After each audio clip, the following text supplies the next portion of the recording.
Senyora Armengol, necessitem aconseguir aquell 70% de la població immunitzada abans de juny i no després de l'estiu, com ha dit el president Sánchez. Amb aquestes declaracions totalment irresponsables d'en Sánchez ha quedat clar que o no coneix la gravetat de la situació econòmica a Balears o sí que la coneix però li és igual. Tant en un cas com en un altre, vostè és responsable, ja sigui per no haver-li fet entendre de la importància de la vacuna per activar el turisme o ja sigui per no haver estat tot lo contundent que tocava en una situació com aquesta a davant Madrid. Senyora Armengol, a vostè que li agraden tantes decorats i la propaganda, sap quina seria la millor campanya de promoció turística de les nostres illes per l'estiu? I de coes de ciutadans vacunant-se de manera massiva i ràpida. Aquesta imatge en els mitjans internacionals seria la millor campanya de promoció com a destinació turística segura, però això, desgraciadament, no s'està produint.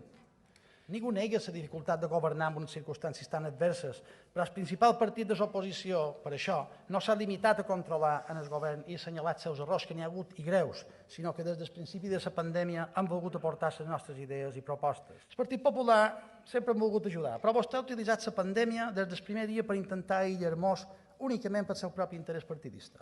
Senyora Armengol, apel·lar a la responsabilitat de tots i a la unitat no és compatible amb passar rodillo parlamentari. Cercar consensos de manera sincera passa per tenir clar que els adversaris polítics segurament no tenen la raó en tot, però vostè tampoc. Per tant, l'oposició no pot significar informar-nos d'un suposat pla de reactivació econòmica el dia abans de presentar-lo en els mitjans de comunicació perquè t'adhereixis a ell.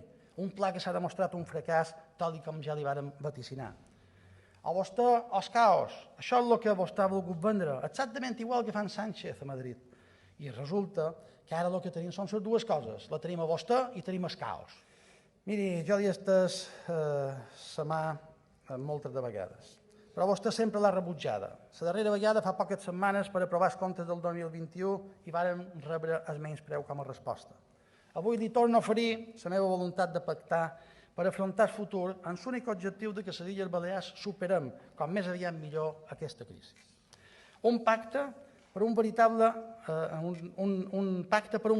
pla de reactivació econòmica i per l'ocupació. Ja li he dit que el pla de reactivació que vostè va presentar en juny és un pla que està fracassat, tal com li vàrem dir. Per això ara se necessita un nou pla de reactivació, més ambiciós i millor enfocat, el que passa per reorientar també el pressupost del 2021. Li oferim també un pacte per la gestió dels fons europeus. La gestió d'aquests fons s'ha de fer amb la màxima transparència i amb la màxima efectivitat.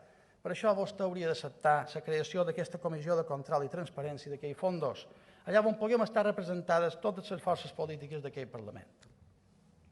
I un tercer pacte per defensar davant en Sánchez els interessos de Balears. Perquè convendran jo que amb en Sánchez no ens està anant millor, com vostè ens va prometre que seria, sinó tot el contrari.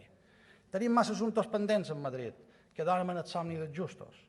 Mentre vostè cota el cap, tenim el REP, el conveni de carreteres, el depurador de Palma i molt d'altres, i ara, darrerament, el delicadíssim tema de les vacunes. Aquí no valen els partidismes, senyora Armengol, perquè l'interès de la nostra comunitat ha d'estar per damunt de les sigles polítiques.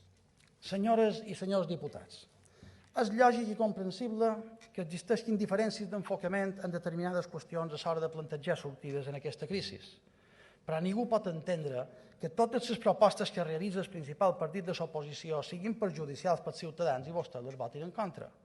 No n'hi ha ni una sola de proposta que mereixi ser contemplada pel seu govern, senyora Armengol.